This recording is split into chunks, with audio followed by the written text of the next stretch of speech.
Kementerian Kesehatan sedang mengkaji pemberian sertifikat elektronik kepada masyarakat yang sudah menjalani vaksinasi COVID-19. Sertifikat ini dipertimbangkan sebagai bukti dan jaminan dari kondisi masyarakat yang akan melakukan bepergian, sehingga tidak lagi perlu menunjukkan surat hasil tes COVID-19. Namun, rencana ini berpotensi menimbulkan polemik karena kondisi pandemi di Indonesia yang masih belum terkendali. Adanya vaksin memang menghadirkan harapan, tetapi bukan berarti pembatasan sosial tidak lagi diperlukan. Pengendalian pandemi tetap harus menjadi perhatian utama, sehingga Indonesia bisa mencapai tahap kekebalan komunitas. Karena itu, rencana pemberian sertifikat vaksin dengan maksud sebagai pengganti surat hasil tes COVID-19 perlu benar-benar dikaji dan dievaluasi kembali, agar tidak menghadirkan multitafsir mengenai kegunaan sertifikat vaksin. Selama pandemi masih berlangsung, masyarakat diharapkan bisa terus disiplin dalam menjalankan protokol kesehatan dan menunda keinginan untuk bepergian yang tidak terlalu mendesak.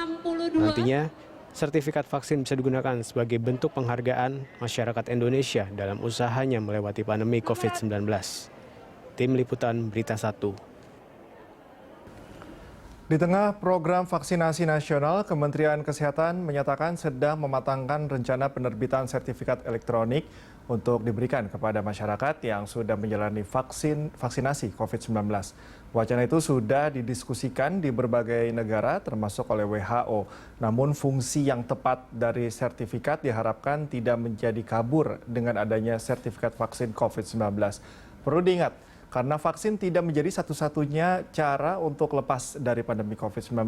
Untuk membahas mengenai sertifikat vaksin COVID-19, kami sudah terhubung dengan anggota tim pakar Satgas COVID-19 yang juga seorang pakar kesehatan masyarakat dari Universitas Indonesia, Profesor Dr. Hasbullah Tabrani. Selamat siang, Prof. Hasbullah.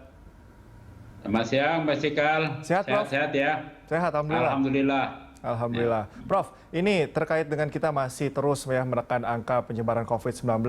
Kemudian juga kemarin sudah dilakukan vaksinasi ya. Nah ini juga saat ini dari Kemenkes ada usulan untuk memberikan sertifikat kepada orang yang sudah divaksin. Saya tanya dulu pendapat pribadi dari Prof. Hasbullah. Setuju nggak dengan usulan ini, Prof? Setuju karena sertifikat banyak manfaatnya.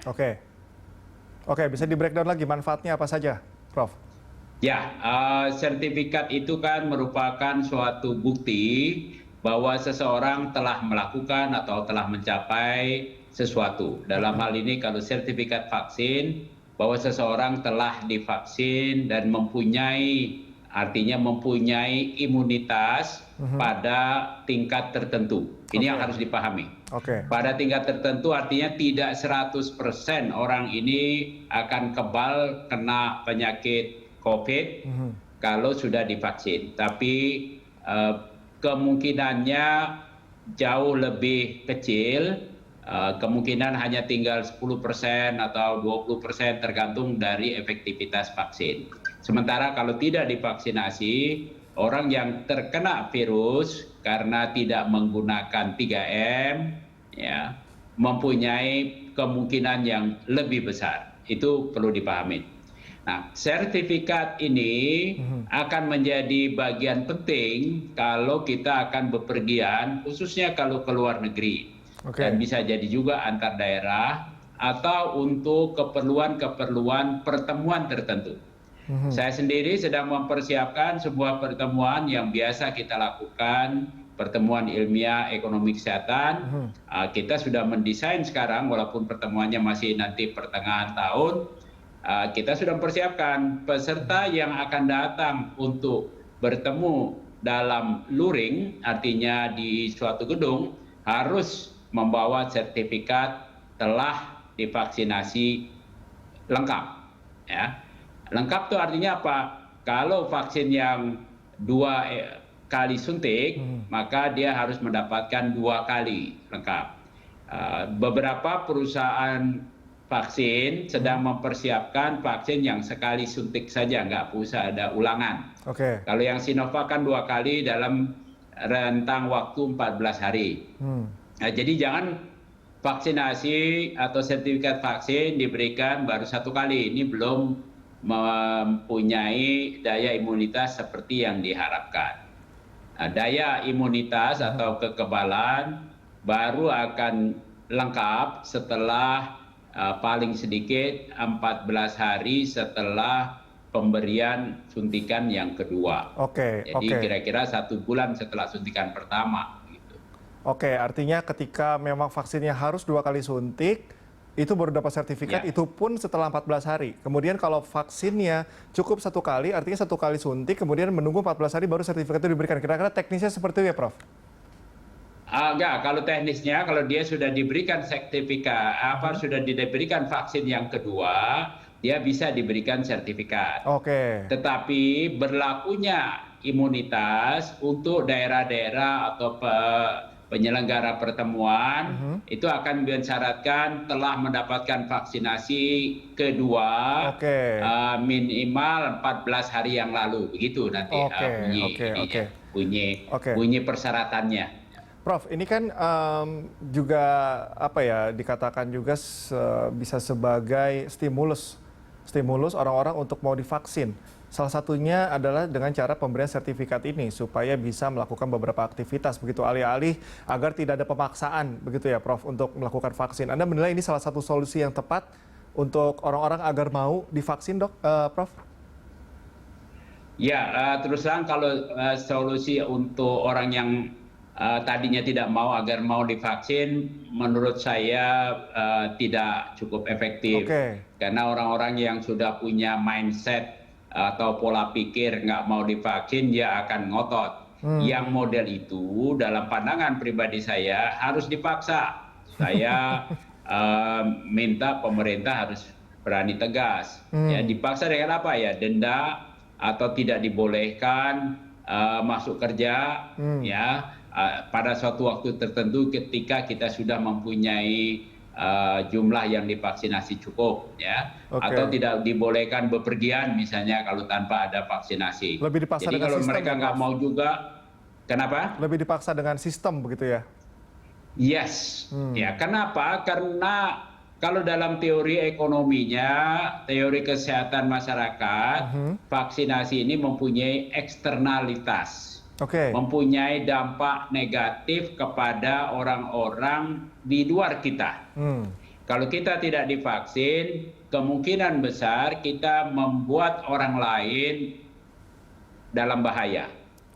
Nah, apabila kita membuat orang lain dalam bahaya, maka kita melakukan perbuatan yang tidak bagus.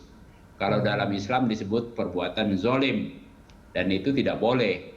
Jadi kalau ada paksaan dari pemerintah, buat teman-teman yang beragama Islam yang masih merasa bahwa paksaan itu tidak baik, pahamilah paksaan itu untuk kemaslahatan manusia bersama. Dan itu adalah perintah Tuhan. Jadi jangan bilang ini pemerintahnya kok maksa-maksa. Ini pemerintah menjalankan perintah Tuhan. Begitu mesti dipahami. Prof. Hasbullah, ini kalau tadi juga dikatakan bahwa sertifikat ini juga memudahkan mobilitas masyarakat ya untuk beraktivitas baik itu menaiki transportasi umum baik itu domestik maupun luar negeri. Ini apakah tidak ada kekhawatiran mobilitas masyarakat akan meningkat sementara 3T dan 3M juga masih harus diberlakukan secara ketat. Bagaimana menyiasati hal ini, Prof? Ya, masyarakat yang bepergian setelah vaksinasi lengkap mempunyai resiko dia berkembang penyakit di dalam dirinya setelah kena vaksin memang lebih sedikit, lebih kecil, ya. Tetapi tidak menjamin dia tidak tertular vaksin. Nah, kalau dia tertular, virus yang masuk ke dalam tubuhnya bisa segera dikalahkan dan karena itu dia tidak begitu menularkan. Sehingga kalaupun dia bepergian setelah divaksinasi lengkap, resikonya menularkan atau membuat orang lain menderita semakin kecil. Jadi kalau terjadi pergerakan peningkatan demand terhadap perjalanan atau pendapatan demand makan di restoran begitu ya, sejauh dia sudah divaksinasi, insya Allah akan aman. Tetapi tetap, seperti tadi saya sampaikan, Vaksinasi itu hanya membangun tubuh kita kuat melawan virus yang masuk. Vaksinasi tidak mencegah virus masuk ke badan kita. Tapi 3M mencegah virus masuk ke badan kita. Nah, jadi kalau kita sudah divaksinasi, masih dengan 3M, itu namanya perlindungan ganda, double protection. Nah, itulah yang harus dilakukan oleh semua orang. Jangan menganggap bahwa saya sudah divaksin, aman, nggak usah pakai lagi.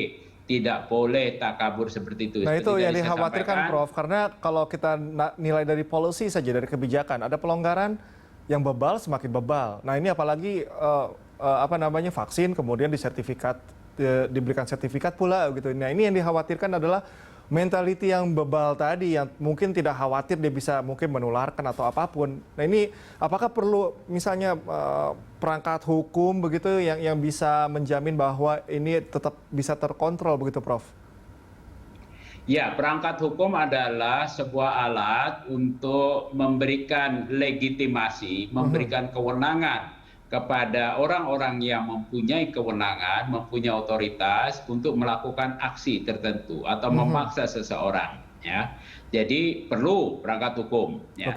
Antara lain perangkat hukumnya misalnya peraturan Menteri Perhubungan bahwa setiap orang yang mau terbang dengan pesawat harus punya sertifikat vaksin atau bukti seperti kemarin ini, bukti periksa antigen negatif. Ya. Begitu juga mereka yang mau ke tempat hiburan, kan akhir tahun kemarin diwajibkan itu pakai antigen. Dengan diwajibkan saja masih terjadi 14.000 lebih kemarin ya. Apalagi kalau nggak diwajibkan begitu, bisa jadi sudah di atas 20.000 tuh kasus barunya. Jadi tetap perangkat hukum diperlukan.